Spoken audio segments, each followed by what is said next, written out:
ఎలా ఉన్నారు అందరూ? ఈ క్వెషన్ అడంగానే ఏంటి అందరిని హాయ్ అడుగుతుంది అనే డౌట్ కదా!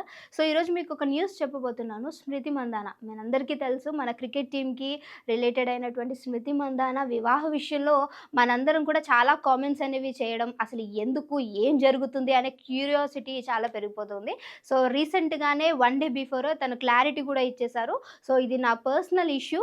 నేను దీని గురించి ఎవరికీ చెప్పాలి అనుకోవట్లేదు. బట్ మ్యారేజ్ అయితే క్యాన్సిల్ అయిపోయింది. సో, ఎంగేజ్‌మెంట్ అయింది. హల్దీ జరిగింది. చాలా ఘనంగా చేసుకోవాలనుకున్న తను ఎందుకు బ్రేకప్ చేసుకున్నారు అనే డౌట్ మనందరిలో కూడా క్వెషన్ రైజ్ అవుతుంది. ఎందుకంటే she is the public figure కాబట్టి. బట్ ఇక్కడ ఒకటి మనము కాలిక్యులేట్ చేసుకోవాల్సిన విషయం ఏంటంటే తను ఎంత పబ్లిక్ ఫిగర్ అయినప్పటికీ వాళ్ళకంటూ కొంచెం పర్సనల్ స్పేస్ అనేది ఉంటుంది. దాన్ని మనం వదిలేయాలి. తను ఆల్రెడీ క్లారిటీ ఇచ్చేసారు. నా పర్సనల్ విషయము నేను ఎవరికీ చెప్పాలి అనుకోవట్లేదు. బట్ నా పెళ్లయితే క్యాన్సల్ అయిపోయింది. అంటే నేను కొద్దిసేపు ఆగుతాను. ఒక 1 వీక్ లేదంటే ఒక 1 ఇయర్ గ్యాప్ తీసుకుంటానని చెప్పట్ల. క్లారిటీగా మెన్షన్ చేశారు తను. నేను పెళ్లి చేసుకోవాలనుకోవట్లేదు. దట్ పర్సన్ అని చెప్పేసి క్లారిటీ ఇచ్చినప్పుడు ఇంకా పోక్ చేసి అంటే ఎంత సెలబ్రిటీస్ అయినా వాళ్ళకంటూ ఒక పర్సనల్ స్పేస్ ఉంటుంది. అది మీడియా వాళ్ళే కావచ్చు, ఇన్‌ఫ్లుయెన్సర్స్ కావచ్చు, ఎవరైనా సరే వాళ్ళ పర్సనల్ లైఫ్‌లోకెళ్ళి ట్రిగ్గర్ చేయాల్సిన అవసరం మనెవ్వరికీ లేదు.